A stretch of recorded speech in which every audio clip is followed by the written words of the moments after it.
KSRTC ബസ്സിൽ സൗജന്യം, എല്ലാവർക്കും സൗജന്യം എന്ന് പറഞ്ഞാൽ KSRTCയിൽ ഇപ്പോൾ ശരാശരി ഒരു ദിവസം 8-9 കോടിയോ കളക്ഷൻ. പകുതി സ്ത്രീകൾ കുറവാണെങ്കിൽ ഒരു ദിവസം എത്ര വേണം? 4 കോടി വേണം എന്ന് വെച്ചു. അല്ലെ 360 1500 കോടി. അപ്പോൾ ഇപ്പോൾ KSRTCക്ക് ഒരു വർഷം 2000 കോടി വരെ ഞങ്ങൾ കൊടുക്കുന്നുണ്ടായിരുന്നു ചില മാസങ്ങളിൽ, ശമ്പളത്തിനുൾപ്പെടെ. അപ്പോൾ അതിനേക്കാളും കൂടുതൽ അത്രയും കൂടെ കൊടുക്കണ്ടേ? പുതിയ മുഖ്യമന്ത്രി ഇപ്പോൾ 2 കാർ മതി, 2 പൈലറ്റ് എസ്കോർട്ട് മതി, ആയിക്കോട്ടെ. പക്ഷേ നേരത്തെ ഉണ്ടായിരുന്ന പൈലറ്റ് എസ്കോർട്ടിനും കൂടാതെ 1-2 വാഹനം കൂടെ ഒക്കെ ഉണ്ടായിരുന്നു. ഇത്രയേ ഉള്ളൂ. ഇതിനെപ്പറ്റി എല്ലാം തെറ്റിദ്ധരിപ്പിച്ച് ഇല്ലാത്ത കാര്യങ്ങൾ പ്രചരിപ്പിച്ച് ആ പ്രചരണം ജനങ്ങൾ വിശ്വസിച്ചു. പിന്നെ ഞങ്ങൾ കറക്റ്റ് ചെയ്യേണ്ട കാര്യങ്ങൾ കറക്റ്റ് ചെയ്യേണ്ടതെന്നൊന്നും ഞാൻ വിചാരിക്കുന്ന ആളുമല്ല. ഞങ്ങൾക്ക് പോരായ്മകളൊന്നും ഉണ്ടാകാത്ത ആളുകളാണെന്ന് വിചാരിക്കുന്നവരല്ല. ഞങ്ങൾക്ക് പോരായ്മകളുണ്ടാകും. പക്ഷേ ഗവൺമെൻറ്റിൻ്റെ ഭരണത്തിനകത്ത് ഇന്നത് കൊടുത്തില്ല, ഇന്നത് ചെയ്തില്ല എന്നൊന്നും പറയാനുണ്ടായിരുന്നില്ല. മറ്റ് കാര്യങ്ങൾ, രാഷ്ട്രീയ കാര്യങ്ങൾ, പിന്നെ മറ്റ് ഇല്ലാത്ത പല കാര്യങ്ങൾ ഒക്കെ പ്രചരിപ്പിച്ചിട്ട് വലിയ തോതിൽ എതിരായ അഭിപ്രായങ്ങൾ ഉണ്ടാക്കിയതാണ്. കരഞ്ഞില്ലെന്നേ ഉള്ളൂ. പക്ഷേ അത്രയും ബുദ്ധിമുട്ടി കേന്ദ്ര ഗവൺമെൻറ് പുറകെ ഞങ്ങൾ നടന്നിട്ടുണ്ട്. ഞങ്ങൾക്ക് തരാനുള്ളത് നിങ്ങൾ നീട്ടിത്താ. കാരണം ഞങ്ങളുടെ ശമ്പളം നിന്ന് പോകും. അപ്പോൾ പല ഉദ്യോഗസ്ഥന്മാരും ആദ്യഘട്ടത്തിൽ ഞാൻ മന്ത്രിയാകുമ്പോൾ എൻ്റെ അടുത്തും എന്നെക്കാളും നമ്മുടെ ഉദ്യോഗസ്ഥന്മാരുടെ അടുത്തും വന്ന് ചോദിക്കുന്നു, ശമ്പളം ഇപ്പോൾ നിന്ന് പോകുന്ന സ്ഥിതിയാണ്. അവർക്കറിയാലോ കണക്ക്. അവിടെ നിന്നിട്ടാണ് ഇതൊന്നും പുറത്ത് ഇത്രയും അറിയിക്കാതെ ഇതിനടുത്ത് മറികടന്നുകൊണ്ട് ഞങ്ങൾ വന്നത്. ഈ ഒരു പ്രതിസന്ധി ഉള്ളതുകൊണ്ട് തന്നെയാണ് ഞങ്ങൾ അതിനെ മറികടക്കാൻ ഇത്രയും കാര്യം ചെയ്തത്. അങ്ങനെ വന്നിട്ട് ഇപ്പോൾ ഒന്നുകൂടെ ഫിനാൻഷ്യലി ബെറ്ററായി. കാരണം ഫിനാൻസ് കമ്മീഷൻ്റെ ആ അവാർഡ് തന്നെ 10,000 കോടിയാണ്. പിന്നെ സ്വാഭാവികമായി ഉണ്ടാകുന്ന ഇൻക്രീസ് ഉണ്ട്. 10-15,000 കോടി ഒരു വർഷം വരും. കേരളത്തിലൊരു പുതിയ സർക്കാർ അധികാരത്തിൽ വരികയാണ്. ഏറ്റവും പ്രധാനമായി പറഞ്ഞു കേട്ടിരുന്ന ഈ തെരഞ്ഞെടുപ്പ് പ്രചരണത്തിൻ്റെ ഇടയ്ക്ക് പറഞ്ഞു കേട്ടിരുന്ന ഒരു കാര്യം, പ്രത്യേകിച്ച് നിയുക്ത മുഖ്യമന്ത്രി ശ്രീ VD സതീശൻ പറഞ്ഞുകൊണ്ടിരുന്ന ഒരു കാര്യം, കേരളത്തിലെ ഖജനാവിൽ പൂച്ച പെറ്റ് കിടക്കുകയാണെന്നുള്ളതാണ്. ഏകദേശം അതിനോട് ചേർന്ന് വരുന്നൊരു പ്രസ്താവനയാണ് രാജ്യത്തെ തന്നെ ഏറ്റവും മുതിർന്ന കോൺഗ്രസ് നേതാവും കേരളത്തിലെ മുൻ മുഖ്യമന്ത്രിയുമായ ശ്രീമാൻ AK ആൻ്റണിയുടെ ഭാഗത്തു നിന്ന്. അദ്ദേഹം പുതിയ മുഖ്യമന്ത്രിയെ അടുത്ത് നിർത്തിക്കൊണ്ടാണ് പറയുന്നത്, അദ്ദേഹത്തിന് സമയം കൊടുക്കണം, കാര്യങ്ങളൊന്നും ഉദ്ദേശിച്ച പോലെ പോകില്ല, ചിലപ്പോൾ കുറച്ച് കയ്പുനീര് കുടിക്കേണ്ടി വരുമെന്നുള്ളത്. ശ്രീമാൻ ആൻ്റണിക്ക് അങ്ങനെ ഒരു ചരിത്രമുണ്ട്. 2001 അദ്ദേഹം അധികാരത്തിൽ വന്നപ്പോൾ അങ്ങനത്തെ ഒരു നീക്കം നടത്തിയിരുന്നു. എന്താണ് ഇപ്പോൾ ശ്രീമാൻ ആൻ്റണി ഇത്രയധികം ശ്രീ സതീശന് വേണ്ടിയിട്ട് ഒരു മുൻകൂർ ജാമ്യം എടുക്കാൻ മാത്രം കേരള ഖജനാവിൻ്റെ അവസ്ഥ അത്ര മോശമാണോ? കേരളത്തിലെ ഖജനാവിൻ്റെ അവസ്ഥ കുറച്ചു കാലമായിട്ട് ഇവർ പറയുന്നുണ്ട്, കേരളത്തിൽ വലിയ കടക്കണിയാണ്, വലിയ പ്രശ്നമാണ്. ഇത് ഇപ്പോഴല്ല, കുറേ കാലമായിട്ടേ പറഞ്ഞുകൊണ്ടിരിക്കുന്നതാണ്. ഇടതുപക്ഷം ക്ഷേമപ്രവർത്തനം നടത്താറുണ്ട്, വികസന പ്രവർത്തനം നന്നായി നടത്താറുണ്ട്. ഈ കാര്യങ്ങളൊക്കെ ചെയ്യുമ്പോൾ ഇത്രയധികം പണം ഇടതുപക്ഷ ഗവൺമെൻറ്റുകളിരിക്കുമ്പോൾ ചിലവാക്കുന്നത് കടമെടുത്തിട്ടാണ്. അതുകൊണ്ട് കടക്കണിയാണ് എന്ന് പറയുകയാണ്. എന്ന് പറഞ്ഞാൽ ഈ കടമൊന്നും എടുക്കാതെ ഞങ്ങളിതൊക്കെ ചുരുക്കാൻ ഉദ്ദേശിക്കുന്നു എന്ന് പറയുന്ന ഒരു മുൻകൂർ ജാമ്യം അതിലുണ്ട്. അതിനകത്ത് ശ്രീ AK ആൻ്റണി അദ്ദേഹം കഴിഞ്ഞ ദിവസം പറഞ്ഞത് വളരെ നിഷ്കളങ്കമല്ല.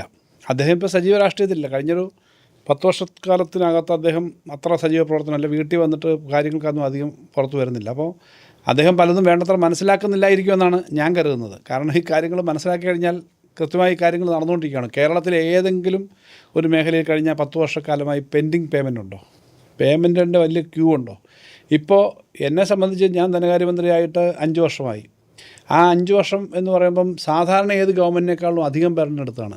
രണ്ടാമതൊരു ഗവൺമെൻറ് കണ്ടിന്യൂസ് ആയിട്ട് വരുന്നത് ഇതാദ്യമായിട്ടാണ്. അപ്പോൾ LDF ഗവൺമെൻറ് മാറി UDF ഗവൺമെൻറ് വരുവാണെങ്കിൽ ഇപ്പോൾ ഇവർ പറയുന്ന പോലെ കുഴപ്പമാണെന്ന് പറയാം. എന്നിട്ട് ആകെ പ്രശ്നത്തിലാക്കി പോയി, അതുകൊണ്ട് നിങ്ങളൊക്കെ മുണ്ട് മുറുക്കി കൊടുക്കണമെന്ന് ശ്രീ AK ആൻ്റണി പണ്ട് പറഞ്ഞതുപോലെ പറയാം. എനിക്കാണെങ്കിൽ തോമസ് ഐസക് ആയിരുന്നു ധനകാര്യമന്ത്രി. 1ാം പിണറായി സർക്കാർ, ആ സർക്കാരിൻ്റെ തുടർച്ചയാണ്. മന്ത്രിമാർ കുറച്ച് പേര് മാറിയെന്നല്ലാതെ നയവും ഗവൺമെൻറ്റും മുന്നണിയൊന്നും മാറിയില്ല. അപ്പോൾ ഏതൊരു ഗവൺമെൻറ്റും തെരഞ്ഞെടുപ്പ് സമയത്ത് വലിയ പ്രഖ്യാപനങ്ങൾ നടത്തും സാധാരണഗതിയിൽ. ആ നടത്തുന്ന പ്രഖ്യാപനങ്ങൾ ശമ്പള പരിഷ്കരണം അടക്കം ഒറ്റ വർഷം കൊണ്ട് 30,000 കോടി രൂപയുടെ അധിക ചിലവ് വന്നിരുന്നു. ഞാൻ ചുമതല ഏറ്റെടുക്കുമ്പോൾ തൊട്ട് മുമ്പത്തെ വർഷത്തേക്കാളും 30,000 കോടി രൂപയിലധികമാണ് ചിലവ്. അപ്പോൾ അങ്ങനെ ഒറ്റയടിക്ക് 30,000 കോടി രൂപ ഒന്നും താങ്ങാനുള്ള ശേഷി സാധാരണഗതിയിൽ നമ്മുടെ കേരളം പോലും സംസ്ഥാനത്തിനില്ല. പക്ഷേ ആ ശമ്പള വർധനമായാലും ബാക്കി പേയ്മെൻറ്റുകളായാലും കോവിഡിൻ്റെ എല്ലാം പശ്ചാത്തലത്തിലുള്ള വലിയ ദാരിദ്ര്യ ബുദ്ധിമുട്ടുള്ളൊരു സമയമാണ്. അത് മുഴുവനും ഏറ്റെടുത്തുകൊണ്ട് എല്ലാ കാര്യങ്ങളും ചെയ്ത് മുന്നോട്ട് പോകാനായിട്ട് കഴിഞ്ഞു. ഇതെല്ലാം ചെയ്തു എന്ന് മാത്രമല്ല, നമ്മൾ ഈ ചെയ്യുന്ന സമയത്ത് തന്നെ കേന്ദ്ര ഗവൺമെൻറ്റിൻ്റെ വലിയ തോതിലുള്ള വെട്ടിക്കുറയ്ക്കലുകൾ വന്നിരുന്നു. ഞാനതെല്ലാം ആവർത്തിച്ച് പറയുന്നില്ല. നമ്മൾ GST നമുക്ക് കിട്ടുന്ന വിഹിതത്തിൽ വെട്ടിക്കുറവ് വന്നു, GST കോമ്പൻസേഷന് വെട്ടിക്കുറവ് വന്നു, ഫിനാൻസ് കമ്മീഷൻ നിയമമാണെങ്കിലും കോമ്പൻസേഷൻ അവർ പറഞ്ഞ 5 വർഷക്കാലത്തേക്ക് കോമ്പൻസേഷൻ കൊടുക്കത്തുള്ളൂ. 5 വർഷക്കാലം കഴിയുമ്പോഴേക്കും സംസ്ഥാനങ്ങളുടെ വരുമാനം പഴയ സ്ഥിതിയിൽ എത്തുമെന്ന് അവർ പറഞ്ഞു. എത്തിയില്ല. വലിയ തോതിൽ ഇപ്പം റവന്യൂ ന്യൂട്രൽ റേറ്റ് എന്ന് പറയും. 100 രൂപയുടെ സാധനം നിങ്ങൾ വിറ്റാൽ 14.5 രൂപയായിരുന്നു ടാക്സ് കിട്ടിക്കൊണ്ടിരുന്നത്. അത് 11.5 ഇപ്പം 9 രൂപയെ താഴെയുള്ളൂ. ഇപ്പോൾ പലതവണ അവർ വെട്ടിക്കുറച്ചു. അപ്പോൾ യഥാർത്ഥത്തിൽ 14 രൂപ കിട്ടേണ്ട സ്ഥലത്ത് 9 രൂപയെ കിട്ടുന്നുള്ളൂ. ആ വെട്ടിക്കുറവ് വന്നു. പിന്നീട് ബോറോയിങ് വെട്ടിക്കുറച്ചു. ഇങ്ങനെ ധാരാളം കാര്യങ്ങൾ അവർ വെട്ടിക്കുറച്ചു. കിഫ്ബിയും പെൻഷൻ കമ്പനിയും മുമ്പെടുത്തിരുന്ന ഒന്നാം പിണറായി സർക്കാരിൻ്റെ സമയത്ത് എടുത്തിരുന്ന സമയത്ത് ഇതിന് നിയന്ത്രണം ഉണ്ടായിരുന്നില്ല. അതെടുത്ത ലോൺ ഉൾപ്പെടെ നമ്മുടെ ദൈനംദിന ചെലവുകളിൽ നിന്ന് വെട്ടിക്കുറച്ചു. ഇതെല്ലാം വന്നിട്ടും ഏതെങ്കിലും ഒരു സ്ഥലത്ത് ശമ്പളം കിട്ടിയില്ല, കോൺട്രാക്ടർമാരുടെ പേയ്മെൻറ്റ് കിട്ടിയില്ല, പെൻഷൻ കിട്ടിയില്ല തുടങ്ങിയ കാര്യങ്ങൾ വന്നിട്ടില്ലല്ലോ. അപ്പോൾ ഈ 5 വർഷക്കാലം ക്രൈസിസ് ഉണ്ടെങ്കിൽ ആ ക്രൈസിസ് വരേണ്ടതാണ്. ക്യാപിറ്റൽ എക്സ്പെൻഡിച്ചർ ഉൾപ്പെടെ എല്ലാ മേഖലയിലും നല്ല സ്പെൻഡിങ് ഉണ്ടെന്നുള്ളതുകൊണ്ടാണല്ലോ ഈ നാട്ടിലെ റോഡും പാലവും എല്ലാം നന്നായി വന്നത്. KSRTCക്ക് ശമ്പളം മാസം തോറും കൃത്യമായി കിട്ടുമായിരുന്നില്ല. പെൻഷൻകാരുടെ ഗതി വളരെ ബുദ്ധിമുട്ടായിരുന്നു. പെൻഷൻകാർക്ക് ഒരു മാസം KSRTC പെൻഷൻകാർക്ക് 74 കോടി 75 കോടി രൂപ ഒരു മാസം പ്രത്യേകമായി അനുവദിച്ച് ആ കാര്യങ്ങൾ കൊടുത്ത് അവരുടെ മാസം കൃത്യമായി കൊടുക്കുന്ന സ്ഥിതി വന്നു. ശമ്പളം കിട്ടുന്നവരുടെ ശമ്പളം സർക്കാർ 50 കോടി രൂപ, ആകെ 80 കോടി രൂപയുള്ളതിൽ 80 കോടി രൂപയിൽ 50 കോടി രൂപയും സംസ്ഥാന സർക്കാരാണ് അവർക്ക് വേണ്ടി മാസം KSRTC ബസ്സിൻ്റെ ഡ്രൈവർമാർക്കും കണ്ടക്ടർമാർക്കും ഉൾപ്പെടെ അവർ ജോലി ചെയ്യുന്നുണ്ട്, അവർക്ക് ആ വരുമാനം കിട്ടുന്നില്ല. ഇങ്ങനെല്ലാം ചെയ്തു പോയിട്ട് ഇതുവരെ ഈ മാർച്ച് അവസാനം വരുമ്പോൾ നമ്മൾ മൈനസിലല്ല അവസാനിച്ചത്. യഥാർത്ഥത്തിൽ 4000 കോടി ക്യാഷ് എക്സ്ട്രാ വരും, ക്യാഷ് സർപ്ലസ് വരും, ബാലൻസ് വരുമെന്നാണ് നമ്മൾ കണക്കൂട്ടിയത്. 6000-ലധികം കോടി രൂപ കണക്കനുസരിച്ചിട്ട് നമുക്ക് ക്യാഷ് സർപ്ലസ് ഉണ്ട്. അപ്പോൾ നമ്മുടെ ലിക്വിഡിറ്റി എന്നാണല്ലോ പറയുക, പണം അത്യാവശ്യ ചെലവിനുള്ള പണമുണ്ട്. ആ തരത്തിലേക്ക് കൊണ്ട് എത്തിക്കാൻ കഴിഞ്ഞു എന്നുള്ളതാണ് സ്ഥിതി എന്നിരിക്കെ ശ്രീ A. K. ആന്റണി പറഞ്ഞെന്താ? അദ്ദേഹം അന്ധമായ മാർക്സിസ്റ്റ് വിരോധത്തിൻ്റെ ഭാഗമായി പറയുകയാണ്. അദ്ദേഹം ഇപ്പോൾ സജീവ രാഷ്ട്രീയ പ്രവർത്തനമല്ല. പക്ഷേ പുതിയ മുഖ്യമന്ത്രി, നിയുക്ത മുഖ്യമന്ത്രി അദ്ദേഹത്തെ കാണാൻ വന്നപ്പോൾ അദ്ദേഹത്തിനറിയാം അവർ 5 ഗ്യാരണ്ടികൾ പറഞ്ഞിട്ടുണ്ട്. ആ ഗ്യാരണ്ടി നടത്തണം ഉടനെ. ആ ഗ്യാരണ്ടി നടത്താൻ സാധാരണഗതിയിൽ ബുദ്ധിമുട്ട് വരുമെന്നാണ് ഭയം. അപ്പോൾ അതുകൊണ്ട് മുൻകൂട്ടി ഒരടിയാണ്, ഇതൊന്നും ഇല്ല കേട്ടോ, അതുകൊണ്ട് കുറച്ച് കൈപ്പിന്നീര് ജനങ്ങൾ കുടിച്ചോട്ടെ, നിങ്ങളിതൊന്നും ചെയ്യരുതെന്ന് പറയുന്നത് സാമാന്യ ഭാഷയിൽ പറഞ്ഞാൽ അങ്ങേയറ്റം മര്യാദയില്ലാത്ത ഒരു ജനാധിപത്യം ഇല്ലാത്ത സമീപനമാണ് ശ്രീ A. K. ആന്റണി കാണിച്ചത്. ഞാനങ്ങനെ അദ്ദേഹത്തെ കാണുന്നില്ല എന്നുള്ളതുകൊണ്ടാണ് ഞാൻ പറഞ്ഞത്, അദ്ദേഹത്തിന് സംശയങ്ങളൊക്കെ തീർക്കാനുണ്ടെങ്കിൽ ഞാൻ ഈ കണക്കും പുസ്തകവും ബുക്കുമായിട്ടൊക്കെ അദ്ദേഹത്തിൻ്റെ വീട്ടിലോട്ട് ചെല്ലാം. ഈ കണക്കുകളെന്ന് ഞാൻ CNDC പറഞ്ഞതും അതുപോലെ റിസർവ് ബാങ്കിൻ്റെ കണക്കുകളും ഗവൺമെൻറ് കണക്ക്. ഇപ്പം ഞാൻ മന്ത്രിയായിരുന്ന ആളെന്ന നിലയിൽ എൻ്റെ കയ്യിലല്ലല്ലോ കണക്ക്, സർക്കാരിൻ്റെ ആണല്ലോ കണക്ക്. ഇത് നല്ലപോലെ മനസ്സിലാക്കുന്ന ആളാണ് VD സതീശൻ. അദ്ദേഹം നല്ല പോലെ പാർലമെൻ്ററിയിൽ നല്ല പ്രവർത്തനം നടത്തുന്നുണ്ട്. നിയുക്ത മുഖ്യമന്ത്രിയാണിപ്പോൾ. അദ്ദേഹം മുഖ്യമന്ത്രി ആവുകയാണ്. ധനകാര്യ കാര്യങ്ങൾ അദ്ദേഹം ഫോളോ ചെയ്യുന്ന ആളാണ്. അദ്ദേഹം കേരളത്തിൻ്റെ ഖജനാവിൻ്റെ സ്ഥിതി മനസ്സിലാക്കിയിട്ടാണ് 5 ഗ്യാരണ്ടി കൊടുക്കാമെന്ന് പറഞ്ഞത്. ആശാ വർക്കേഴ്സിൻ്റെ ഉൾപ്പെടെ പേയ്മെൻറ്റിൻ്റെ കാര്യം ഉൾപ്പെടെ പറഞ്ഞു. പിന്നെ അതല്ല അല്ലാതെ മറ്റുള്ള പുള്ളി വേറെ കാര്യം പറഞ്ഞിട്ടുണ്ട്. പുള്ളി പറയുന്നത് ഖജനാവ് പിന്നെ കാലിയാണ്, പക്ഷേ ഞങ്ങൾ ഖജനാവ് നിറയ്ക്കാനുള്ള പദ്ധതി ഞങ്ങളുടെ കയ്യിലുണ്ട്, അങ്ങനെ ഗ്യാരണ്ടി നടപ്പാക്കുമെന്നുള്ളത്. നിങ്ങൾ അങ്ങനെയൊന്നും പെട്ടെന്ന് മന്ത്രവും മായൊന്നും വെച്ചിട്ട് അദ്ദേഹം പറഞ്ഞത് മറ്റേ പൂവിൽ നിന്ന് ചാണക്യൻ പറഞ്ഞതാണ്. ചാണക്യൻ പറഞ്ഞതാണ്. അദ്ദേഹത്തിന് ഞാനിപ്പോൾ സംസ്ഥാനത്തിൻ്റെ ധനകാര്യ വകുപ്പ് മന്ത്രി എന്ന നിലയിൽ കണ്ടിന്യൂസ് ആയിട്ടൊരു ഗവൺമെൻറ്റിനെ എപ്പോഴും സ്ട്രെങ്തൻ ചെയ്യാൻ വേണ്ടിയിട്ടുള്ള നിലപാടാണല്ലോ എടുക്കേണ്ടത്. അപ്പോൾ സംസ്ഥാന ധനകാര്യമന്ത്രി എന്ന നിലയിൽ ഞങ്ങൾ 2ാം ഗവൺമെൻറ് ആദ്യമായിട്ടാണ് ഒരു ഗവൺമെൻറ് തുടർച്ച വന്നത്. 3ാമതൊരു ഗവൺമെൻറ് കൂടി വരുമെന്ന് കരുതി തന്നെയാണ് ഞങ്ങൾ കാര്യങ്ങൾ ചെയ്തത്. എന്നുവെച്ചാൽ അങ്ങനെ വന്നാൽ ചെയ്യേണ്ട കാര്യങ്ങളെല്ലാം അങ്ങനെ നോക്കുമ്പോൾ ഇപ്പോഴത്തെ ഗവൺമെൻറ് വന്നപ്പോൾ ഏറ്റവും വലിയ ഗുണം ഓർക്കെന്താ വന്നത്? കഴിഞ്ഞ തവണ സെൻട്രൽ ഗവൺമെൻറ് നമുക്ക് തരേണ്ട ടാക്സിൻ്റെ നമ്മുടെ വിഹിതത്തിനകത്ത് നേരത്തെ കിട്ടിക്കൊണ്ടിരുന്നതിനേക്കാളും വലിയ കുറവ് വന്നിരുന്നു. അത് 100 രൂപ നമുക്ക് ആകെ ഇന്ത്യയിൽ താഴോട്ട് കൊടുക്കുമ്പോൾ നമ്മുടെ തുക 1.92 നേരത്തെ അത് 3.82 പൈസ കിട്ടിക്കൊണ്ടിരുന്നതാണ്. അത് 1.92 പൈസയായി കുറഞ്ഞപ്പോൾ നമുക്ക് വലിയ വെട്ടിക്കുറവ് വന്നു. ഈ വർഷം ഫിനാൻസ് കമ്മീഷൻ്റെ പഠനങ്ങളെല്ലാം വന്നപ്പോൾ ഞങ്ങൾ വളരെ സജീവമായിട്ട് ഇടപെട്ടു. ധനകാര്യമന്ത്രി എന്ന നിലയിൽ ഞാൻ തന്നെയാണ് ഇതിന് നേതൃത്വം കൊടുത്തതെന്ന് സന്തോഷത്തോട് പറയുകയാണ്. വളരെ പ്രധാനപ്പെട്ട എക്കണോമിക് സാമ്പത്തിക വിദഗ്ധന്മാർ, നമ്മുടെ ഫിനാൻസ് സെക്രട്ടറി, ചീഫ് സെക്രട്ടറി തുടങ്ങിയവരെല്ലാം ഇടപെട്ടു. പ്രതിപക്ഷം ഉൾപ്പെടെ എല്ലാവരും ഞങ്ങൾ ഇൻവോൾവ് ചെയ്തിരുന്നു. എന്തായാലും ധനകാര്യ കമ്മീഷൻ അവാർഡ് വന്നു. ഏപ്രിൽ 1-ാം തീയതി മുതൽ നമുക്ക് അത് 2.38 ആയിട്ട് വർദ്ധിച്ചു. എന്ന് പറഞ്ഞാൽ ഈ വർഷം കഴിഞ്ഞ വർഷം കിട്ടിയിരുന്നതിനേക്കാളും 10,000 കോടി രൂപ അധികം ഫിനാൻസ് കമ്മീഷൻ ഇനത്തിൽ മാത്രം കിട്ടും. അപ്പോൾ ഞാൻ പറഞ്ഞത് 10,000 കോടി എന്ന് പറഞ്ഞാൽ ചെറിയ തുകയല്ല. ഏകദേശം കിട്ടിക്കൊണ്ടിരുന്നതിൻ്റെ 27,000 കോടി കിട്ടുന്ന 37,000 കോടിയാവുക. അപ്പോൾ അത് വന്നിട്ടുണ്ട്. ബാക്കി മറ്റ് മേഖലയിലൊക്കെ വരുവാനുണ്ട്. കേരളത്തിൻ്റെ ഇന്ത്യയിലെ തന്നെ കഴിഞ്ഞ പ്രാവശ്യത്തെ ടാക്സ് വർധന, ഈ ഏപ്രിൽ മാസത്തെ ടാക്സ് GST വരുമാനത്തിൽ ഏറ്റവും മുന്നേ നിൽക്കുന്ന 4-5 സംസ്ഥാനങ്ങളിൽ ഒന്ന് കേരളമാണ് ഗ്രോത്തിൽ. അപ്പോൾ ഈ തരത്തിൽ നമ്മൾ ഗ്രോത്ത് വന്നിട്ടുണ്ട്. അതുകൊണ്ടാണ് ഞാൻ പറഞ്ഞത് വീണ്ടും ഒരു ഗവൺമെൻറ് കൂടി ഇടതുപക്ഷം വന്നാൽ ഞങ്ങളീ പറഞ്ഞ എല്ലാ കാര്യവും നടപ്പിലാക്കാൻ പറ്റുന്ന സ്ഥിതി ഉണ്ട് എന്നുള്ളത് വെച്ച് തന്നെയാണ് ഞങ്ങൾ പറഞ്ഞത്. അപ്പോൾ പൂച്ച വെച്ച് കിടക്കുകയാണെന്നുള്ള എന്നും പറഞ്ഞുകൊണ്ടിരിക്കുന്ന കാര്യങ്ങൾ അങ്ങനെ പറഞ്ഞു കിടക്കരുത്. അത് രേഖകൾ വെച്ചിട്ട് തന്നെ ഞാനീ പറയുന്നത്. സഭയ്ക്കകത്ത് അദ്ദേഹത്തോട് പറഞ്ഞിട്ടുണ്ട്, UDF-നോട് പറഞ്ഞിട്ടുണ്ട്. കഴിഞ്ഞ ബഡ്ജറ്റ് സെഷൻ ഉൾപ്പെടെ അവർ ഒഴിവാക്കുകയോ ചെയ്ത്. ബഡ്ജറ്റ് സെഷൻ വന്നു കഴിഞ്ഞാൽ ഈ കാര്യങ്ങൾ ചർച്ച ചെയ്യേണ്ടി വരുമല്ലോ. അപ്പോൾ ഇല്ലാത്ത കാര്യം പറയരുത്. ഈ ഇരുട്ടുമുറിയിൽ പിന്നെ ഇത് തപ്പുന്നു എന്ന് പറയുന്ന പോലെ ഒരു കാര്യം ചെയ്യരുത്. ഉള്ള കാര്യം പറഞ്ഞോട്ടെ, ഞങ്ങളിങ്ങനെയാണ് ചെയ്യാൻ പോകുന്നത്. അതുകൊണ്ട് പഴയ ആളുകളെ മൊത്തം അങ്ങനെ ഇല്ലാത്ത കാര്യം പറഞ്ഞിട്ട് പറയരുത്. അതിന് നേതൃത്വം കൊടുക്കുന്നത് ശ്രീ എ കെ ആൻ്റണിയാണെന്നുള്ളതാണ് ഏറ്റവും സങ്കടകരമായ കാര്യം. അദ്ദേഹം പണ്ട് വന്നു, അദ്ദേഹം എന്ന് പറഞ്ഞു ടിക്കറ്റ് എടുക്കാൻ പൈസ ഇല്ല, വണ്ടിക്കൂലിക്ക് KPCC പൈസ തരണമെന്നൊക്കെ പറഞ്ഞെന്നൊക്കെയാണ് പഴയ കഥകൾ. എന്ന് പറഞ്ഞാൽ ഗവൺമെൻറ്റിലൊന്നുമില്ല. ഈ ഗവൺമെൻറ്റിന് അങ്ങനത്തെ ഒരു പോരായ്മയും കേരളത്തിനൊന്നുമില്ല. കാരണം ഞാൻ പറയുന്നത് കേരളത്തിൻ്റെ ഗവൺമെൻറ് എന്ന നിലയിലാണ്, വ്യക്തിപരമായ എൻ്റെ ഉത്തരവാദിത്വമല്ല, അല്ലെങ്കിൽ ഞങ്ങൾ LDF ആയതുകൊണ്ടല്ല. കേരളത്തിൻ്റെ ഖജനാവ്, കേരളത്തിൻ്റെ സാമ്പത്തിക സ്ഥിതി ഇന്ത്യയിലെ മറ്റ് സംസ്ഥാനങ്ങളുടെ സാമ്പത്തിക സ്ഥിതിയേക്കാളും മെച്ചപ്പെട്ട തരത്തിലാണ്. പക്ഷേ ഇതിനേക്കാളും കൂടുതൽ നമുക്ക് കിട്ടാനുള്ള അർഹതയുണ്ട്. അത് ഫൈറ്റ് ചെയ്യണം. ഞാനിത് പറയുന്നത് കോൺഗ്രസ് ഭരിക്കുന്ന 4 സംസ്ഥാനങ്ങളെ ഇപ്പോൾ ഉള്ളത്, ഇൻക്ലൂഡിങ് കേരളം, ഹിമാചൽ പ്രദേശ്, തെലുങ്കാന, കർണാടക. ഈ 3 സംസ്ഥാനങ്ങളിൽ 2 സംസ്ഥാനങ്ങൾ ഇന്ത്യയിലെ സാമ്പത്തികമായി വളരെ മെച്ചപ്പെട്ട സംസ്ഥാനങ്ങളാണ്, തെലുങ്കാനയും കർണാടകയും. കാരണം ഒരു പ്രൊഡക്ഷൻ ബേസ് ഉള്ളതാണ്. ഇപ്പോൾ ഹൈദരാബാദും ബാംഗ്ലൂരും ഈ 2 സംസ്ഥാനങ്ങളുടെ തലസ്ഥാനമാണല്ലോ. അവർക്ക് ഒത്തിരി പ്രൊഡക്ഷനുണ്ട്, പിന്നെ ധാരാളം എംപ്ലോയ്മെൻ്റ് ഉണ്ട്, സർവീസസ് ഉണ്ട്. ആ 2 സംസ്ഥാനങ്ങൾക്കും ശമ്പളം കൊടുക്കാൻ ബുദ്ധിമുട്ടാണ്. ഇപ്പം ഏപ്രിൽ മാസത്തിലെ ശമ്പളം കർണാടകത്തിൽ 2 ആഴ്ചയായിട്ട് പോലും കൊടുത്തില്ലായിരുന്നു. ലേറ്റസ്റ്റ് പൊസിഷൻ എനിക്ക് അറിഞ്ഞുകൂടാ, പക്ഷേ വലിയ ക്രൈസിസാണ്. തെലുങ്കാനയിലാണെങ്കിൽ പെൻഷൻ ആവുന്നവരുടെ പെൻഷൻ ബെനിഫിറ്റ് 2 വർഷമായിട്ട് കൊടുക്കുന്നില്ല. ക്യാറ്റ് നമ്മുടെ അഡ്മിനിസ്ട്രേറ്റീവ് ട്രിബ്യൂണലിൻ്റെ അടുത്ത് പോയിട്ട് ആളുകൾ പോയി കേസ് നടത്തിയിട്ട് പൈസയ്ക്ക് ഓർഡർ ഇടുന്നു, ഹൈക്കോടതി പോന്നു. ഈ 2 സംസ്ഥാനങ്ങളുടെ സ്ഥിതിയാണ്. ഹിമാചൽ പ്രദേശിൻ്റെ സ്ഥിതി കുറച്ചുകൂടെ വ്യത്യസ്തമാണ്. ഹിമാചൽ പ്രദേശിൽ ശമ്പളം കൊടുക്കാൻ പറ്റാത്തതുകൊണ്ട് 30% ശമ്പളം കട്ട് ചെയ്തു. മുഖ്യമന്ത്രി മുതൽ എല്ലാ സീനിയർ മന്ത്രിമാരുടെയും ഉദ്യോഗസ്ഥന്മാരുടെയും സർക്കാർ ജീവനക്കാരുടെയും ശമ്പളം കട്ട് ചെയ്തു. മുഖ്യമന്ത്രി നമ്മുടെ ഡൽഹിയിലേക്ക് പോയിട്ട് കേന്ദ്ര ധനകാര്യമന്ത്രിയെ കണ്ടിട്ട് പറഞ്ഞു ഞങ്ങൾക്ക് മുന്നോട്ട് പോകാൻ പറ്റുന്നില്ല എന്ന് പറഞ്ഞ് അദ്ദേഹം കണ്ടു. ഞാൻ ആ സമയത്ത് കുറച്ചുനാൾ മുമ്പാണ്. ഞാൻ പറഞ്ഞു കേരളത്തിന് ഹിമാചൽ പ്രദേശിനോട് ഐക്യദാർഢ്യമുണ്ട്. പ്രതിപക്ഷ സംസ്ഥാനങ്ങളെ ശ്വാസം മുട്ടിക്കുന്ന സമീപനം ഏത് സംസ്ഥാനം ഏത് പാർട്ടി ആയിക്കോട്ടെ അവരോട് ചെയ്യാൻ പാടില്ല. ഇങ്ങനെ ഞങ്ങൾ പറയുകയാണ് ചെയ്തത്. ഇപ്പോഴും ഞങ്ങൾ പറയുന്നു കേന്ദ്ര ഗവൺമെൻറ്റിൻ്റെ ഭാഗത്തുനിന്ന് ഇപ്പോൾ കേരളത്തിൽ അധികാരത്തിൽ വന്ന UDF ഗവൺമെൻറ്റിനും ശക്തമായ രാഷ്ട്രീയ വിവേചനം ഉണ്ടാവുമെന്ന് ഞാൻ കരുതുന്നു. അത്തരം നിലപാടുകൾക്കെതിരെ കേരളം എന്ന നിലയിൽ സംസ്ഥാനത്തിൻ്റെ താല്പര്യങ്ങൾക്ക് വേണ്ടി ഞങ്ങളുണ്ടാവും. അവരിതിനൊന്നും സഹകരിച്ചിട്ടില്ല എന്നുള്ളത് വേറെ കാര്യം, ഞങ്ങളുണ്ടാവും. പക്ഷേ ഈ കാര്യങ്ങളൊക്കെ ഇങ്ങനെയാണ് ഇരിക്കെ സ്വന്തം സംസ്ഥാനങ്ങൾ 3 സംസ്ഥാനങ്ങളിൽ ശമ്പളം പോലും കൊടുക്കാൻ പറ്റാത്ത അവസ്ഥയിൽ ഇരിക്കുമ്പോൾ ശ്രീ എ കെ ആൻ്റണിയെ പോലുള്ള ആളുകൾ ആരെയാണ് ഇരുട്ടുകൊണ്ട് ഓട്ടയടിച്ച് പേടിപ്പിക്കുന്നത്, ആരെയാണ് പറ്റിക്കുന്നത്? ഇങ്ങനെ അദ്ദേഹത്തിനൊക്കെ കിട്ടുന്ന റെസ്പെക്റ്റ് എന്ന് പറഞ്ഞാൽ സീനിയർ നേതാവായതുകൊണ്ടാണ്.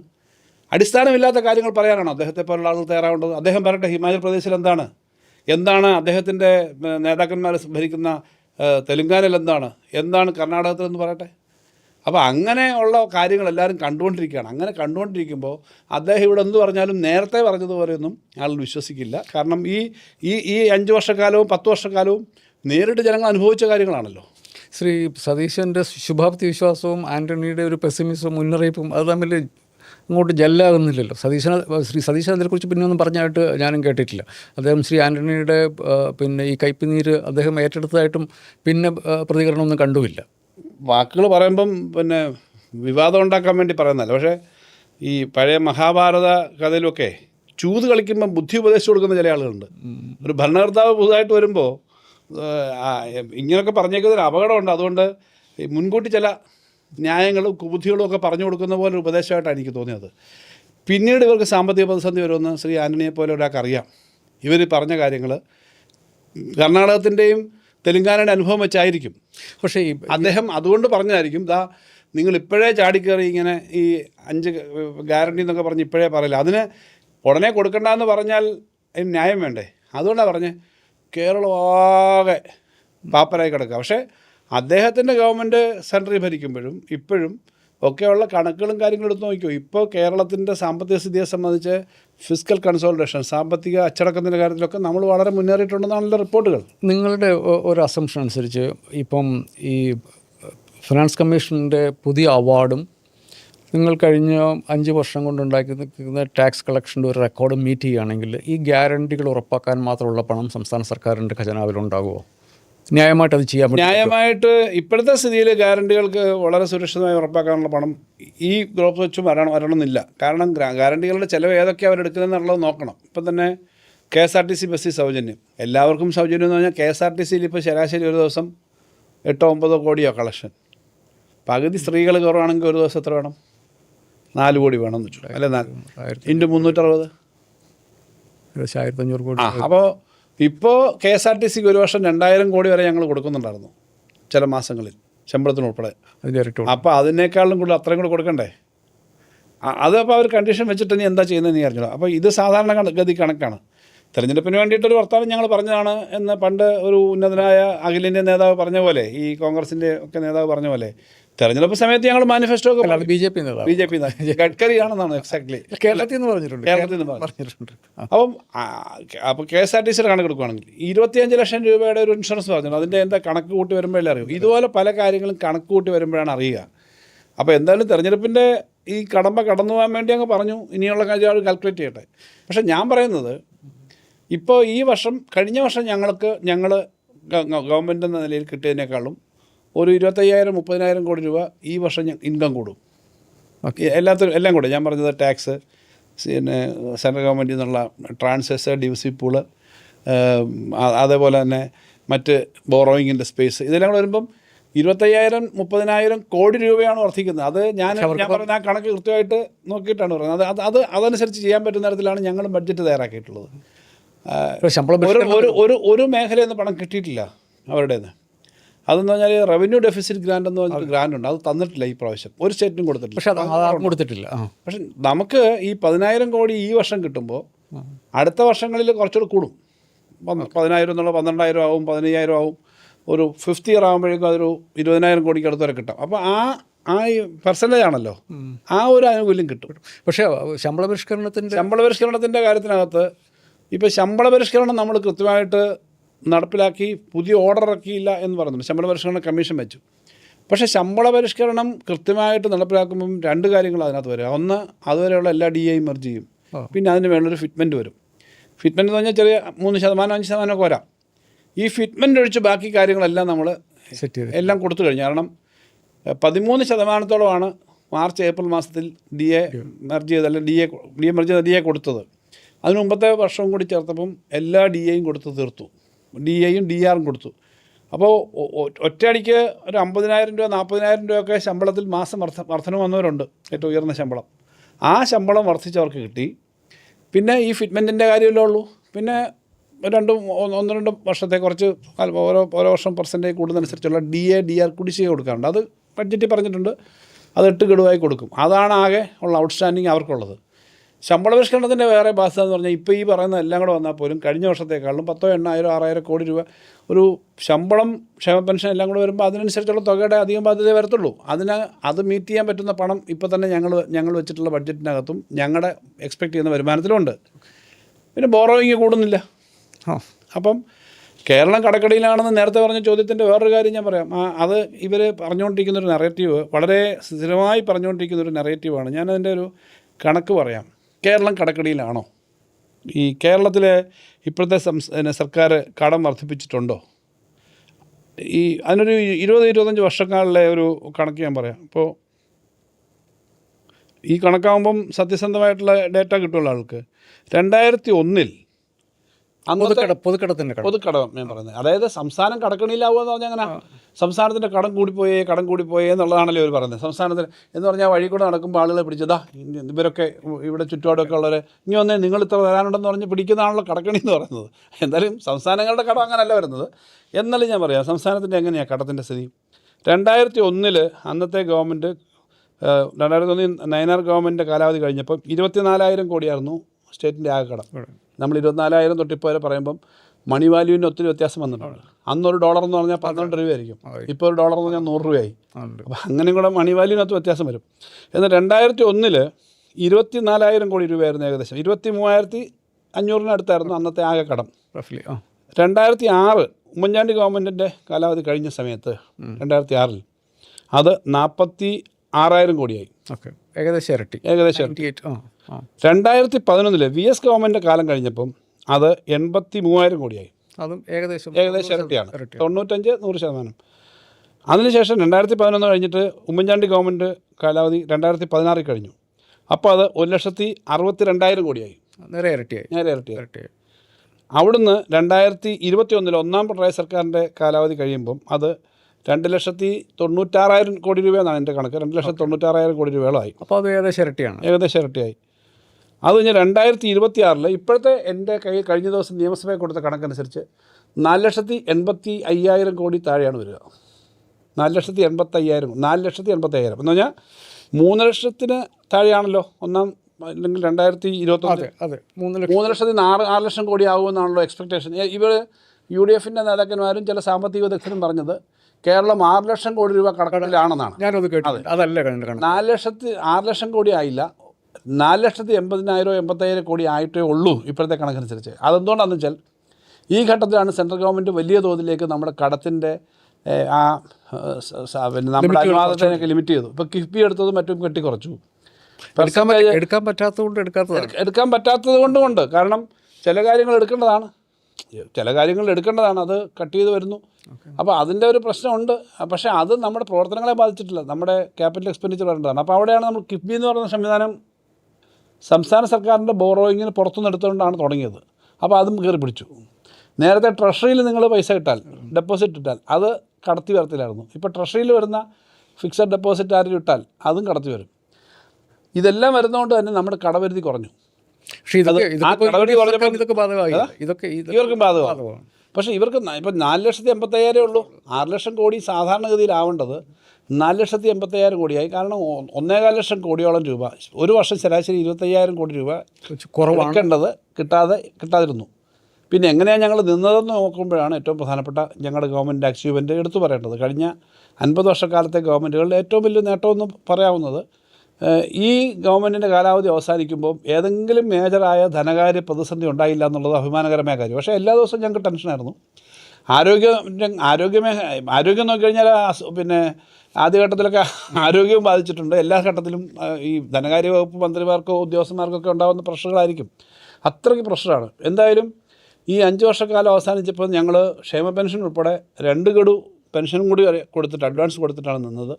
ആകെ ഉള്ളത് ഞാൻ ഈ പറഞ്ഞ DAയുടെ DRൻ്റെ കുടിശ്ശിക ഞങ്ങൾ വന്നപ്പോഴും 10-30,000 കോടി ഉണ്ടായിരുന്നു. അതിന് മുമ്പത്തെ ഗവൺമെൻറ്റും അങ്ങനെ ശമ്പള പരിഷ്കരണവും DA കുടിശ്ശിക വരുന്നത് പിന്നീട് കൊടുത്തു തീർക്കുക ചെയ്യുന്നത്, അല്ലാതെ ഒരു ബാധ്യതയില്ല. ഈ 1 ലക്ഷം കോടി രൂപയുടെ കണക്കൊക്കെ പറയുന്നുണ്ടല്ലോ കോൺഗ്രസ് നേതാക്കന്മാർ. എനിക്ക് അതിൻ്റെ ഡീറ്റെയിൽസ് ഇപ്പം കോൺട്രാക്ടർമാർക്ക് കൊടുക്കാനുള്ള പണമുണ്ട്, ക്ഷേമനിധികൾക്ക് കൊടുക്കാനുള്ള പണമുണ്ട്, മെഡിക്കൽ സർവീസസ് കോർപ്പറേഷൻ്റെ പണമുണ്ട്, മെഡിക്കൽ ഇൻഷുറൻസിന് നിങ്ങളുടെ കാസ്പ് എന്നിട്ട് പറയുന്നില്ല അവർക്ക്. ഇതൊക്കെ ശുദ്ധം അസത്യമാണ്, മര്യാദയില്ലായ്മയാണ്. തെരഞ്ഞെടുപ്പിൻ്റെ സമയത്ത് എന്തും പറയാമല്ലോ ആർക്കും.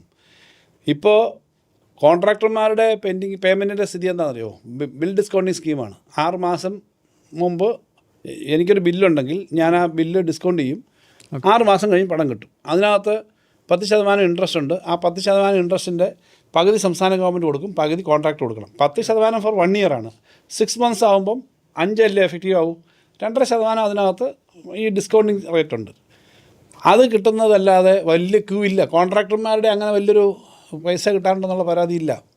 ചെറുകിട കോൺട്രാക്ടർമാർ പലതും അതി വരില്ല, അവർക്ക് ലിമിറ്റ് വെച്ചാണ്, അവരുടെയും വലിയ പെൻഡിങ് ഇല്ല. ഇപ്പോൾ ഈ മാർച്ച് അവസാനം വന്ന ട്രഷറിയിലൊന്നും അങ്ങനെ വലിയ പെൻഡിങ് ഇല്ല. ബഹളം കണ്ടില്ല. പക്ഷേ നിങ്ങൾ ഈ പറയുന്ന ഈ 6,000 കോടി രൂപ മിച്ചമുണ്ടെന്ന് പറയുന്നതൊക്കെ സത്യത്തിൽ കൊടുക്കാനുള്ളത് തീർത്ത് കഴിഞ്ഞ് നമ്മുടെ കൈ വന്ന ബില്ലുകൾ തീർത്തിട്ടാണ് പറയുന്നത്. ഇപ്പോൾ ഏതെങ്കിലും കോൺട്രാക്ടർക്കോ വേറെ ഏതെങ്കിലും പേയ്മെൻറ്റ് ഉണ്ടെങ്കിൽ ആ ബന്ധപ്പെട്ട വകുപ്പിൽ നിന്ന് ബില്ലായി വന്നിട്ടില്ലെങ്കിൽ ട്രഷറി വരുന്നതാണല്ലോ നമ്മുടെ മുന്നിൽ വരുന്നത്.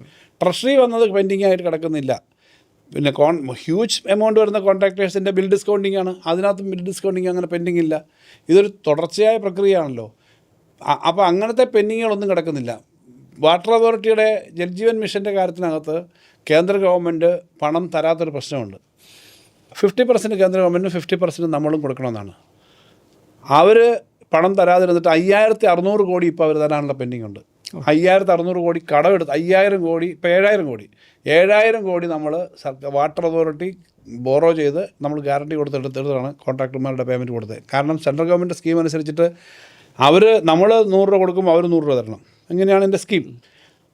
കഴിഞ്ഞ 2 വർഷമായിട്ട് പണം തരുന്നില്ല. ഇപ്പോഴും അത് തീരുമാനിച്ച് തന്നിട്ടില്ല. അതിനെന്താ കാരണം പറയുന്നത്? അത് അവരുടെ ശരിക്കും യൂണിയൻ ഗവൺമെൻറ്റും കുറച്ച് ഫിനാൻഷ്യൽ ക്രൈസിസിലും അവർ ഇക്കാര്യത്തിനകത്തൊക്കെ എന്തോ പറയുന്ന കമ്മിറ്റ്മെൻ്റ് ഒന്നും പിന്നെ ചെയ്യുന്നില്ല. ഓക്കെ.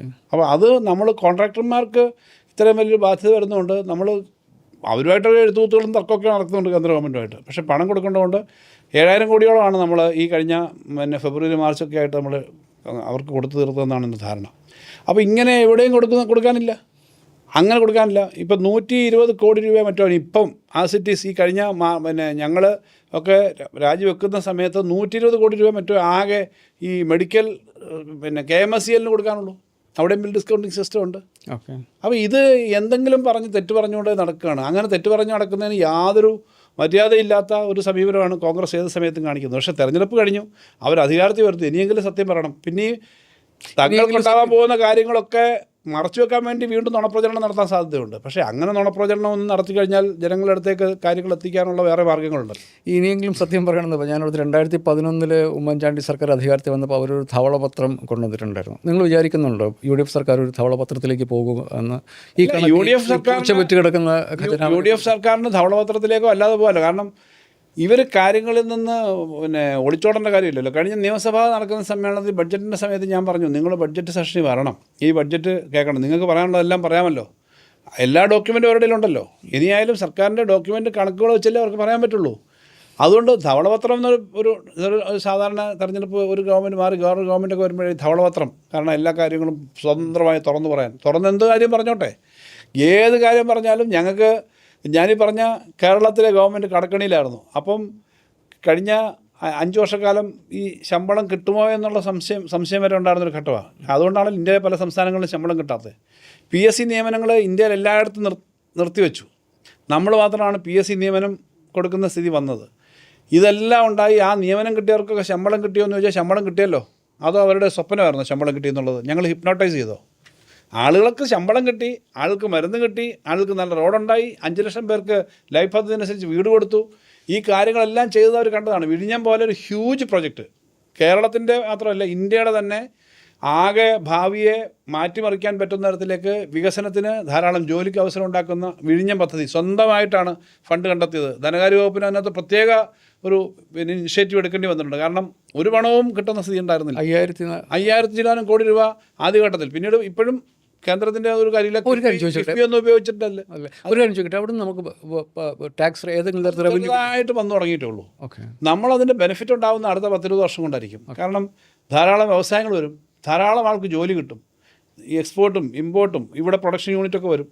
ഇങ്ങനെ വരുമ്പോൾ ഉണ്ടാകുന്നൊരു ഒരു ഒരു ഇക്കണോമിക് ബെനിഫിറ്റാണ്. ഇപ്പം തന്നെ നാഷണൽ ഹൈവേ പണിയുമ്പം നേരിട്ട് നമുക്കൊന്നും കിട്ടുന്നില്ല. നമ്മുടെ ഭൂമി എടുക്കാൻ 6000 കോടി കൊടുത്തു.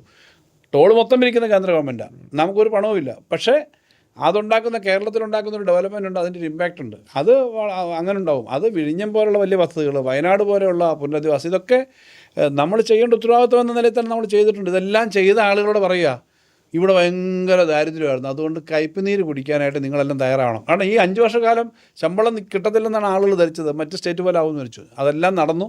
അത് കിട്ടിയ ആളുകളുടെ അടുത്ത് പറയാം, നിങ്ങളെ ഇവർ എന്തോ തെറ്റിദ്ധരിപ്പിച്ചതാണ്, നിങ്ങൾക്കിതൊന്നും കിട്ടിയിട്ടില്ല എന്ന് ശ്രീ ഏക്കാനണി അല്ല ആര് പറഞ്ഞാലും അതൊന്നും ആൾ വിശ്വസിക്കാൻ പോകുന്നില്ല. അപ്പോൾ അദ്ദേഹം അത് മനസ്സിലാക്കുമെന്ന് ഞാൻ കരുതുന്നു. 2001 അല്ല 2026 എന്ന് അദ്ദേഹം മനസ്സിലാക്കുമെന്ന് ഞാൻ കരുതുന്നു.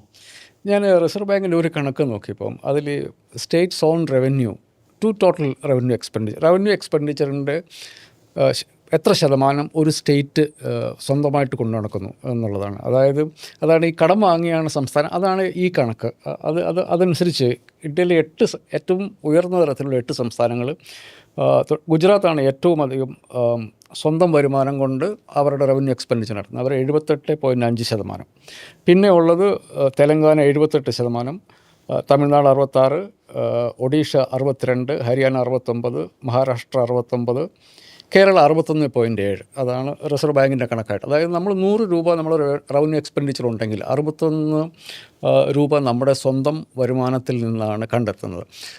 നമ്മുടെ നികുതി വരുമാനത്തിൻ്റെ കാര്യത്തിൽ കഴിഞ്ഞ 10 വർഷത്തിലോ കഴിഞ്ഞ 5 വർഷത്തിലോ ഉണ്ട് വ്യത്യാസം എന്താണ്?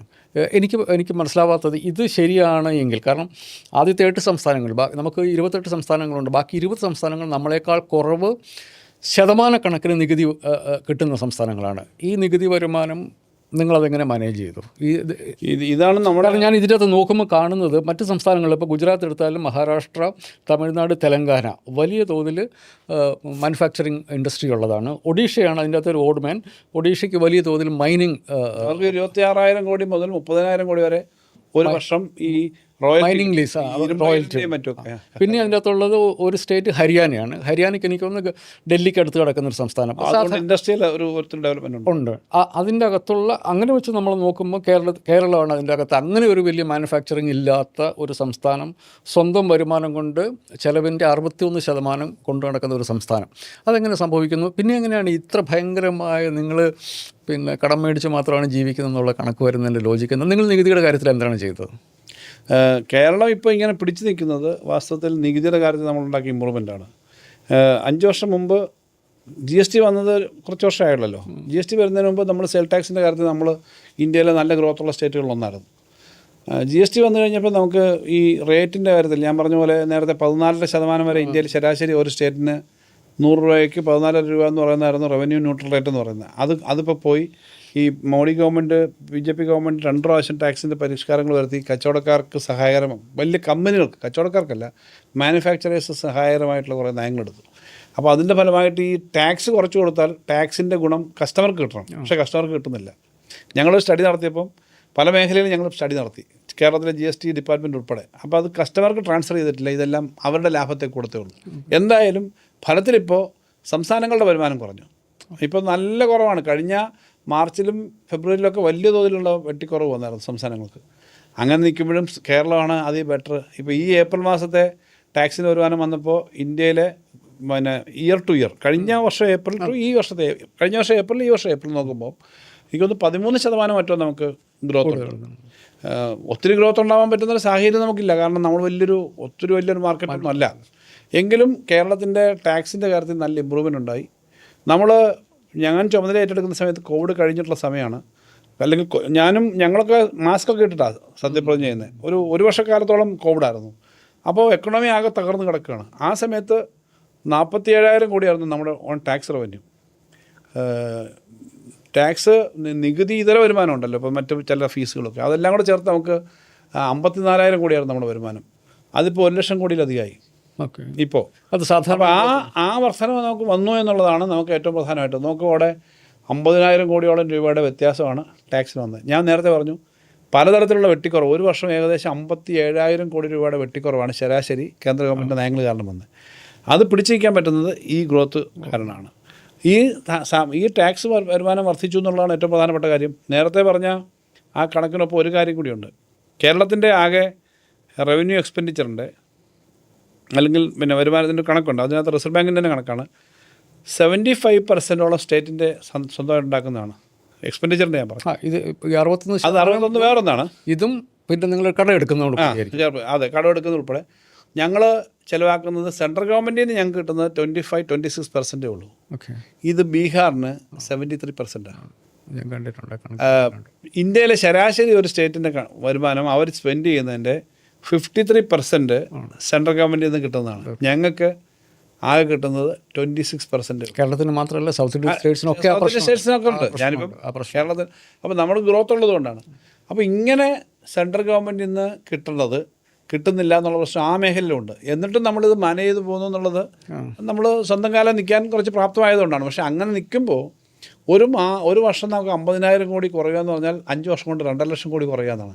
എത്രയധികം കാര്യങ്ങൾ നമുക്ക് ചെയ്യാൻ പറ്റുമായിരുന്നു. ആ കാര്യങ്ങൾ നമുക്ക് നഷ്ടപ്പെടുന്നു. ഇപ്പം ശ്രീ സതീശൻ പറഞ്ഞത് ഇങ്ങനെ തേൻ കളക്ട് ചെയ്യുന്നത് പോലെ എടുക്കാം, അതിനുള്ള സ്കോപ്പ് ഇനിയും ഉണ്ടോ? നികുതി വർദ്ധിപ്പിക്കാനുള്ള സ്കോപ്പ്, അതായത് മനുഷ്യരെ വലിയ തോതിൽ ബുദ്ധിമുട്ടിക്കാതെ നികുതി പിരിക്കാമെന്നാണ് അദ്ദേഹം പറയുന്നത്. അതിനുള്ള സ്കോപ്പ് ഇനിയും ഞാൻ ആ കാലത്തിനകത്ത് ഓപ്പണാണ്. സ്കോപ്പില്ല എന്നൊന്നും ഞാൻ പറയുന്നില്ല. അദ്ദേഹം അത് ചെയ്ത് കൂടുതൽ കളക്ഷൻ കൊണ്ടുവരട്ടെ. ഞാൻ എപ്പോഴും ഓപ്പണായിട്ട് സഭയിൽ തന്നെ പറഞ്ഞിട്ടുണ്ട്, നികുതി അല്ലെങ്കിൽ സ്റ്റേറ്റിൻ്റെ പൊതുവരുമാനം സെൻട്രൽ ഗവൺമെൻറ്റിൽ നിന്ന് കിട്ടാനുള്ള അർഹമായ വിഹിതം, ഇതിനകത്തൊന്നും നമുക്ക് തർക്കങ്ങളൊന്നുമില്ല. എല്ലാവരും ഒരുമിച്ച് ചേർന്നിട്ട് ഈ സ്റ്റേറ്റിൻ്റെ താല്പര്യം സംരക്ഷിക്കണം. അതിനു വേണ്ടിയിട്ടുള്ള എല്ലാ പ്രവർത്തനവും നടത്തട്ടെ. നല്ല ആശയങ്ങളുണ്ടെങ്കിൽ ആശയങ്ങൾ നടപ്പിലാക്കാം. ഞങ്ങൾക്കുള്ള ആശയങ്ങൾ ഞങ്ങളും പറഞ്ഞു കൊടുക്കാം. ഇന്ന പുതിയ മേഖലയുണ്ട്. ഇപ്പോൾ ധനകാര്യമന്ത്രി എന്ന നിലയിൽ എനിക്കുള്ള എക്സ്പീരിയൻസും ഞാൻ ആ കാര്യങ്ങൾ ഷെയർ ചെയ്യാൻ തയ്യാറാവും. പക്ഷേ അതെല്ലാം ചെയ്യുന്നത് നല്ലതാണ്. അതെല്ലാം ചെയ്യാനായിട്ട് ആത്മാർത്ഥമായിട്ട് സാധ്യത ഉണ്ടെങ്കിൽ പിന്നെ എന്തിനാ ശ്രീ എ കെ ആന്റണിയെ കൊണ്ട് ഇങ്ങനെ പറയിപ്പിക്കുന്നത്? കയ്പുനീര് കുടിച്ചോണം, ഞാനിതൊന്നും ഇതൊന്നും അറിയില്ല, നിങ്ങൾ ശ്രീ സതീശനെ നിങ്ങളാരും കല്ലെറിയരുത്, കുറച്ച് കയ്പുനീര് കുടിക്കേണ്ടി വരും, കാരണം ഇതൊക്കെ നശിച്ചു ഈ കേരളം. ഇദ്ദേഹം ഇങ്ങനെ പറഞ്ഞാൽ ഇവിടെ മിസ്മാനേജ്മെൻ്റാണെന്ന് മുഖ്യമന്ത്രിയും കോൺഗ്രസിൻ്റെ ഏറ്റവും പരമോന്നത നേതാവും കൂടി പറയുക, ഇത് നശിച്ചു കേരളത്തിൽ മിസ്മാനേജ്മെൻ്റ് എന്ന് പറഞ്ഞാൽ പിന്നെ സെൻട്രൽ ഗവൺമെൻറ്റിൽ നിന്ന് അർഹമായത് കിട്ടുമോ? സെൻട്രൽ ഗവൺമെൻറ്റിനോട് പറയുന്നത് നമ്മളെന്താ, ഞങ്ങൾക്ക് കിട്ടാനുള്ളത് കിട്ടുന്നില്ല എന്ന് പറഞ്ഞ് ഫൈറ്റ് ചെയ്യുമ്പം ഇവിടെ തന്നെ ഇദ്ദേഹം പറയാം കേരളത്തിലെല്ലാം മിസ്മാനേജ് ചെയ്തിട്ടാണ് കിട്ടാത്തതെന്ന് പറഞ്ഞാൽ നിങ്ങൾ മാനേജ് നന്നാക്കുന്നല്ലേ പറയൂ. അപ്പോൾ സെൽഫ് കോൺട്രഡിക്ടറി ആയിട്ടുള്ള സ്റ്റേറ്റ്മെൻ്റാണ് നമ്മുടെ വളരെ വലിയ ഉത്തരവാദിത്തപ്പെട്ട ഈ ആളുകൾ കാണിക്കുന്നത്. അത് കേന്ദ്രമന്ത്രി ശ്രീമതി നിർമ്മല സീതാരാമൻ ഈ പ്രസ്താവന കണ്ടിട്ടുണ്ടാകും 99%. കാരണം അവർ ഇത്തരം പ്രസ്താവനകൾ എടുത്ത് വെച്ച് തിരിച്ചടിക്കാൻ ഭയങ്കര പാർലമെന്റിൽ പറയാറുണ്ട്. അവർ ഇവിടുന്ന് ഇവർ നമ്മുടെ പിന്നെ കൊല്ലത്തെ എം പിയും മറ്റുമൊക്കെ നേരത്തെ പാർലമെന്റിൽ പോയി ചോദിക്കുന്നത് കേരളത്തിൽ ഇങ്ങനെ തെറ്റായിട്ട് പൈസ മേടിച്ച് ഉപയോഗിക്കുന്നുണ്ടോ, നെല്ലിൻ്റെ പൈസ ഇങ്ങനെ ചെയ്യുന്നുണ്ടോ, ഇങ്ങനെ എത്ര കാര്യം കേരളത്തിൻ്റെ എതിരായിട്ടുള്ള ചോദ്യം ചോദിക്കുന്നത്. അവരത് സൂക്ഷിച്ച് വെക്കും. എന്നിട്ട് കേരളം ഒരാവശ്യം വരുമ്പോൾ നിങ്ങളവിടുത്തെ എം പിമാർ തന്നെ പറയുന്നത് നിങ്ങൾ മിസ്യൂസ് ചെയ്യുന്നതല്ലേ. ഇപ്പോൾ ആന്റണി പ്രസ്താവന പാരയായിട്ട് വരുമെന്നാണ് ഇപ്പോൾ ആന്റണി ഇപ്പോൾ പറഞ്ഞ പ്രസ്താവനയും ഈ തെരഞ്ഞെടുപ്പിന് മുമ്പ് അന്നത്തെ പ്രതിപക്ഷ നേതാവ് പറഞ്ഞോട്ടെ, ഞാൻ അതിനൊന്നും പറയുന്നില്ല. പക്ഷേ തെരഞ്ഞെടുപ്പ് കഴിഞ്ഞ ദിവസം തൊട്ട് തന്നെ നിയുക്ത മുഖ്യമന്ത്രി അദ്ദേഹം ഇപ്പം മുഖ്യമന്ത്രിയായിട്ട് പിന്നെ ചുമതല ഏറ്റെടുക്കുന്ന സമയം ആകുമ്പോഴും അതിന് മുമ്പും എല്ലാം അദ്ദേഹം പറയുന്നത് കേരളത്തിൽ ഇത് മൊത്തം കുഴപ്പമായി മിസ്മാനേജ്മെൻ്റ് ആണെങ്കിൽ പിന്നെ നിങ്ങൾക്ക് വേറെ പണം തരണ്ടല്ലോ, നിങ്ങളത് മാനേജ് ചെയ്ത് ശരിയാക്കിയാൽ പോരെ. അപ്പോൾ സംസ്ഥാനത്തിൻ്റെ താല്പര്യത്തിന് വേണ്ടി സത്യസന്ധമായ ഈ കാര്യങ്ങൾ പറഞ്ഞ് നമുക്ക് കൂടുതൽ കാര്യങ്ങൾ നേടിയെടുക്കാനുള്ള പ്രവർത്തനം നടത്തുകയാണ് വേണ്ടത്. ഇപ്പോൾ ചെയ്തുകൊണ്ടിരിക്കുന്നത് ഞാൻ നേരത്തെ പറഞ്ഞ പോലെ ഇരുട്ടുകൊണ്ട് ഓട്ട അടയ്ക്കുക എന്നുള്ളതാണ് പൊതുവിൽ. പിന്നെ ഒരു വളരെ മുതിർന്ന ഒരു കോൺഗ്രസ് അഭിഭാഷകൻ എന്ന നിലയിൽ ഇത് കോൺഗ്രസ് ഗവൺമെൻറ്റിന് ഉണ്ടായേക്കാവുന്ന മറ്റ് കർണാടകത്തിനും തെലങ്കാനയ്ക്കും ഒക്കെ ഉണ്ടായ ഹിമാചലിനും ഉണ്ടായ അപകടം കണ്ടുകൊണ്ട് മുൻകൂർ ജാമ്യത്തിനായിട്ട് ശ്രീ എ കെ ആന്റണി രംഗത്ത് വന്നിട്ടുണ്ട്. ശരിക്കും ആന്റണി ഒരു അഭിഭാഷകനാണ്, അത് റിട്ടയർ ചെയ്തെങ്കിൽ രാഷ്ട്രീയ അഭിഭാഷകനാണ്. അത് ശരിക്കും പ്രൊഫഷണലി പുള്ളി വക്കീലായിട്ടാണ് അത് ഈ ക്ഷേമനിധി ബോർഡുകളിൽ നിന്ന് പണം ഞാൻ UDF ആർഗ്യുമെൻറ്റാണ്. ക്ഷേമനിധി ബോർഡ്, പ്രത്യേകിച്ച് കെട്ടിട നിർമ്മാണ തൊഴിലാളികളെ ക്ഷേമനിധി ബോർഡിൽ അതിലൊക്കെ പണം വലിയ തോതിൽ മനുഷ്യർക്ക് കിട്ടാണ്ടിരിക്കുന്നു എന്നൊരു ആർഗ്യുമെൻ്റൊക്കെ ഉണ്ടായിരുന്നു. അങ്ങനെ ഉണ്ടായിരുന്നോ? അതിലെന്തെങ്കിലും വ്യത്യാസം വന്നിട്ടുണ്ടോ?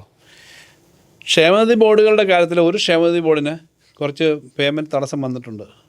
ഇതിൻ്റെ രഹസ്യമല്ല. അത് ഒരു കാര്യം ഞാൻ എൻ്റെ സ്വഭാവം അനുസരിച്ച് മാത്രമല്ല, ഞങ്ങൾ LDF ഉള്ള കാര്യം പറയുന്നതാണ്, അസംബ്ലിയിലും പറഞ്ഞിട്ടുണ്ട്. അതെന്തുകൊണ്ടാണ് വന്നതെന്ന് വെച്ചാൽ നേരത്തെ കെട്ടിട നിർമ്മാണ ക്ഷേമനിധി ബോർഡ് പണം കളക്ട് ചെയ്യുന്നത് ലേബർ ഡിപ്പാർട്ട്മെൻ്റ് ആയിരുന്നു. അപ്പോൾ ലേബർ ഡിപ്പാർട്ട്മെൻറ്റ് ഇത് കളക്ട് ചെയ്യുന്നതല്ല, കുറച്ചുകൂടി നല്ലത് പഞ്ചായത്ത് ഡിപ്പാർട്ട്മെൻറ്റ്, തദ്ദേശ സ്വയംഭരണ വകുപ്പ് പിന്നെ കളക്ട് ചെയ്യുന്നതാണ് നല്ലതെന്നുള്ള തരത്തിലേക്ക് അവരെ ചുമതല ഏൽപ്പിച്ചെങ്കിലും റെക്കോർഡിൽ ഏൽപ്പിച്ചെങ്കിലും ഇത് പ്രാക്ടിക്കലി ഇത് കളക്ട് ചെയ്യാതെ കുറേ സമയം പോയി. അതുകൊണ്ട് വലിയൊരു ഡ്യൂസ് വന്നു, കിട്ടാനുണ്ടായിരുന്നു. അങ്ങനെ വന്നപ്പം ഇവർക്ക് പെൻഷൻ കിട്ടാൻ കുറച്ച് താമസം എടുത്തു. പക്ഷേ ഇപ്പം ഈ ആ പെൻഷൻ തെരഞ്ഞെടുപ്പിനൊക്കെ മുമ്പ് തന്നെ പലതവണ മുഖ്യമന്ത്രി തന്നെ മുൻകൈ എടുത്തിട്ട് ഞങ്ങൾ ചർച്ചകൾ നടത്തിയിരുന്നു. ലേബർ ഡിപ്പാർട്ട്മെൻറ്റ്, തൊഴിൽ വകുപ്പൊക്കെ ആയിട്ട് അത് കൊടുക്കുന്ന കാര്യത്തിൽ ധാരണയായി. അപ്പോൾ പണത്തിന് കുറച്ച് ഷോർട്ടേജ് വന്നല്ലോ. ഇപ്പോൾ വരുന്ന കളക്ഷൻ വരുന്നത് പിന്നെ മുൻകുടിശ്ശിക കൊടുത്തു തീർക്കാൻ പറ്റുന്നില്ല, മാസം തോറും ഉള്ളത് കൊടുക്കാനേ ഇപ്പോൾ വരുന്നുള്ളൂ. അങ്ങനെ ഞങ്ങൾ ഇപ്പം 5 മാസത്തെ 5 എനിക്ക് 7 മാസത്തെ മുൻകുടിശ്ശിക തന്നെ കൊടുത്ത് തീർത്തു. ഓക്കെ, അതിന് വലിയൊരു തുക പിന്നെ അവർ ക്ഷേമനിധി ബോർഡ് തന്നെ സർക്കാർ ഗ്യാരണ്ടിയിലൊക്കെ എടുത്തിട്ട് അവർക്ക് വരുമാനം വരുമ്പോൾ കൊടുക്കാമല്ലോ, അങ്ങനെ അത് കൊടുത്തിട്ടുണ്ട്. ആകെ കെട്ടിട നിർമ്മാണ തൊഴിലാളി ക്ഷേമനിധിയിലാണ് അങ്ങനെ ഒരു പ്രശ്നം വന്നത്. ആ പ്രശ്നം പരിഹരിക്കുകയും ചെയ്തു. കളക്ഷൻ ഇപ്പോൾ കൃത്യമായിട്ട് നടക്കുന്നുണ്ട്. അതിനകത്ത് ഈ ആൾക്ക് 5 മാസത്തെ പെൻഷൻ ഒരുമിച്ച് വന്നു തൊട്ട് മുമ്പ്. അപ്പോൾ അതിന് മുമ്പ് 2 മാസത്തെ ആയിരുന്നു. അപ്പോൾ അതും കൊടുത്തിട്ടുണ്ട്. ഈ ക്ഷേമ പെൻഷൻ എന്നുള്ളത് ഇപ്പം നിങ്ങളും 3000 രൂപ ആക്കുമെന്ന് പറഞ്ഞിട്ടുണ്ട്, സർക്കാരും ആക്കുമെന്ന് പറഞ്ഞിട്ടുണ്ട്. ഈ ഗ്യാരണ്ടികൾ കൊടുത്താൽ ശരിക്കും അപ്പം നിങ്ങൾ 3000 രൂപ ഞങ്ങൾ 3000 രൂപയാണ് കൊടുക്കുമെന്ന് പറഞ്ഞിട്ടുണ്ടല്ലോ. അത് ഇപ്പോൾ ഈ 5 ഗ്യാരണ്ടികൾ കൊടുത്താൽ ഇപ്പോൾ ശ്രീ ആന്റണി പറഞ്ഞതുപോലെ ശരിക്കും ഈ പ്രശ്നത്തിലേക്ക് പോകാൻ സാധ്യതയുണ്ടോ? കർണാടകത്തിലും തെലങ്കാനയിലും ഉള്ളതുപോലെ പ്രശ്നത്തിലേക്ക് സംസ്ഥാന സർക്കാരിൻ്റെ ഞാനങ്ങനെ കരുതുന്നില്ല. അങ്ങനെ പ്രശ്നത്തിലേക്ക് പോകുന്ന ഞാൻ കരുതുന്നില്ല. കാരണം അങ്ങനെ കൊടുക്കാവുന്ന നല്ല ഗ്യാരണ്ടി ഉള്ളതുകൊണ്ടാണല്ലോ അവർ പറഞ്ഞേക്കുന്നത്. അപ്പോൾ അവർ കൊടുക്കാൻ പറ്റുമായിരിക്കും. അതിനകത്ത് ഒന്നാമത്തെ കാര്യം ശ്രീ VD സതീശന് ഈ കാര്യങ്ങളെല്ലാം നല്ലപോലെ മനസ്സിലാക്കിയിട്ടുണ്ട്. കഴിഞ്ഞ 5 വർഷക്കാലം 3-ാം വർഷം സർക്കാർ വീണു പോകുമെന്നാണ് ഇവർ പലരും ധരിച്ചത്, ട്രഷറി പൂട്ടും. കാരണം അത്ര അഡ്വൈസർമാർ എഴുതി ഞാൻ കണ്ടിട്ടുണ്ട്. 2023 അവസാനം 2021 കഴിഞ്ഞാൽ 22, 23 കഴിഞ്ഞാൽ പൂട്ടും എന്നുള്ള സ്ഥിതിയായിരുന്നു. കാരണം റവന്യൂ ഡെഫിസിറ്റ് ഗ്രാൻഡ് ആദ്യത്തെ വർഷം 19,000 കോടി ഉണ്ടായിരുന്നു, രണ്ടാമത്തെ വർഷം 13,000 കോടി ഉണ്ടായിരുന്നു, മൂന്നാമത്തെ വർഷം 4,000 കോടിയുള്ളൂ. അത് തീർന്നു. കോമ്പൻസേഷൻ തന്നുകൊണ്ടിരുന്നത് 2022 തീർന്നു. അപ്പോൾ ഒറ്റയടിക്ക് 12,000 30,000 കോടി രൂപ ഒരു വർഷം ഒറ്റ വർഷം കുറവ് വന്നു. അതിൻ്റെ കൂടെ മറ്റ് സാമ്പത്തിക ഈ ശമ്പളം 30,000 കോടിയിലധികം പെൻഷനും കുടിശ്ശിക എല്ലാം കൂടെ 30,000 ഒരു വർഷം കൊടുക്കേണ്ടി വന്നു. അപ്പം വരുമാനത്തിനകത്ത് 30,000 കോടി കുറയുകയും ചെയ്തു, എക്സ്പെൻഡിച്ചർ 30,000 60,000 കോടിയുടെ ഗ്യാപ്പാണ്. ഇതുകൂടാതെ ബോറോയിങ് അവർ വെട്ടിക്കുറച്ചു. ഒരു വർഷം 4,730 കോടി രൂപ വെച്ചാണ് കിഫ്ബിയുടെ മാത്രം 4,730 കോടി രൂപയാണ് ഒരു വർഷം കട്ട് ചെയ്തത്. ഞാൻ കരഞ്ഞില്ലെന്നേ ഉള്ളൂ, പക്ഷേ അത്രയും ബുദ്ധിമുട്ടി കേന്ദ്ര ഗവൺമെൻറ് പുറകെ ഞങ്ങൾ നടന്നിട്ടുണ്ട്. ഞങ്ങൾക്ക് തരാനുള്ളത് നിങ്ങൾ നീട്ടിത്താ, കാരണം ഞങ്ങളുടെ ശമ്പളം നിന്ന് പോകും.